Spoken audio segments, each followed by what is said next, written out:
તો અધિકારોની લડાઈ આવી તો 2018 ની વાત કરું, LRD નું આંદોલન, આપણી દીકરી દીકરાઓને 80% હોય તોય નોકરી ન મળે, આ 2-3% વાળા દીકરી દીકરાઓને 50% હોય 60% હોય તો નોકરી મળી જાય, એવો ગેરબંધારણીય પરિપત્ર આ સરકારે રજૂ કર્યો.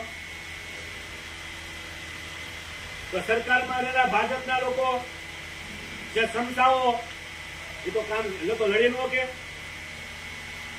તો કલમરિયા સંગઠન સ્વતંત્ર આઝાદ સંગઠન છે, એને કોઈ રોકી ન શકે.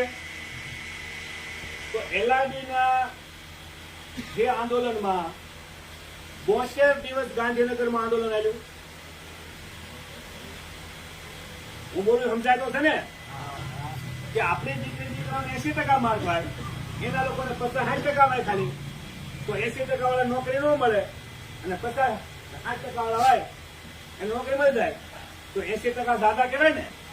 તો દાદા વાળા મળી દો ન મળી દો તો અન્યાય થાય એને લડવું ન લડવું.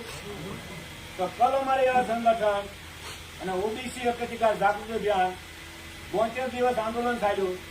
ખબર પડી ગઈ કે ગાંધીનગરમાં આ આંદોલન ગઢવાને દલાલના હાથમાં ઝાલો મળ્યું છે. તો ત્યાંથી લઈને ભાવનગર આવ્યા અને ભાવનગર એને માંડવો નાખ્યો, આંદોલન શરૂ કર્યું. 4-5 દી દેખા, ધરપકડ થઈ, પાછા દેખા, પાછા કલેક્ટર કચેરીને દેખા, પાછી ધરપકડ થઈ. 10 દી પછી પાછો કાર્યક્રમ કર્યો. એટલે હું કાર્યક્રમ કરવો છે બધા ધારાસભ્ય સાંસદને ઘેરાવ કરવા. એટલે પહેલા દિવસે ગયા આપણા માજી સાંસદ હતા ભારતીબેન શિયાળ, એના ઘરે ઘેરાવ કર્યો. પછી ત્યાંથી ગયા નીમુબેન બાંભણિયાના ઘરે ઘેરાવ કર્યો કે આવો ગેરબંધારણીય પરિપત્ર છે, આ નાલાયક સરકાર આવો પરિપત્ર લાવ્યા છે. હવે નાલાયક કહેવાય એ લોકોને ગમે નહીં.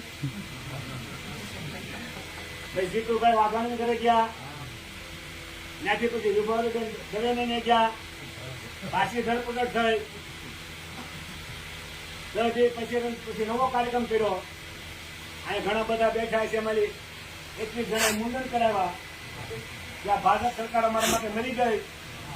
પછી ગેરબંધારણીય પરિપત્ર રદ થયો અને આ આંદોલન સફળ થયું અને 3500 દીકરીને પોલીસમાં નોકરી મળી.